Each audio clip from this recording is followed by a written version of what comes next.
na. Ina jin ka. In ba su ma tsintar kayan suke a kan nasarawa.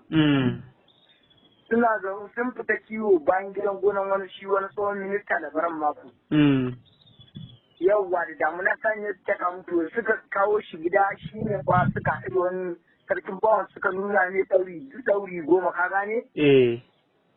Ya musu lissafi kowane ɗauri ɗaya naira miliyan 1 ka gane 10,000. 10,000 kenan.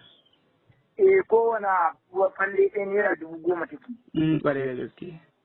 Ko ba ka ba sai musu lissafi a kan ɗauri 5 miliyan 5 kenan. Miliyan 5 kenan. Sai ka musu miliyan 5 ɗin nan sai ya ce musu su bayi raguwar ɗauri 5 ɗin na ya sha kayan tsinkari. Yawwa da ya sha kayan tsinkari su kuma zuwa ɗauri 5 ɗin na kaga ɗauri 10 kenan. Ɗauri 10 kenan. Kenan shi kuɗin tsinkari uku kenan. Sai gudu ka gane sai gudu ɗauri 5 ɗin nan. Yawwa da ya gudu ɗauri 5 ɗin nan to shi ne shi kuma ya sha kayan tsinkari ne ce cewa zai turo musu ma'aikata zuwa bincike su inda ko ragowar kayan nan sai sa kama su. Shi ne su kuma jin tsoron haka suka dawo nan jihar Jigawa birnin Kudu shi ne Allah ya haɗa su ɗan wannan nawa shi ne kira ne ke gamu. Kuma yana haɗa ka da shi ka gane? Ok, na fahimta. Ko ba kan magana za ka musu ta fahimtuwa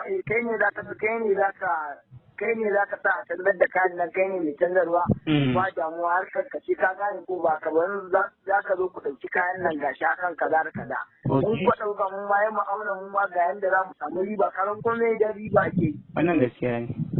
Ko ba ka Allah ta karatu mu ma Allah ya ce mu ke mu yi mu ga abin da za mu yi ko ba ka ba. Wannan gaskiya ne ƙwarai da gaske. Yau ba damuwa in ya kira ka ya haɗa kan shi ya fahimta in ma shi zai ba shi ma kayan ya to gurin na kama ya samu sauki. Ok, da mai kayan za a haɗa ni?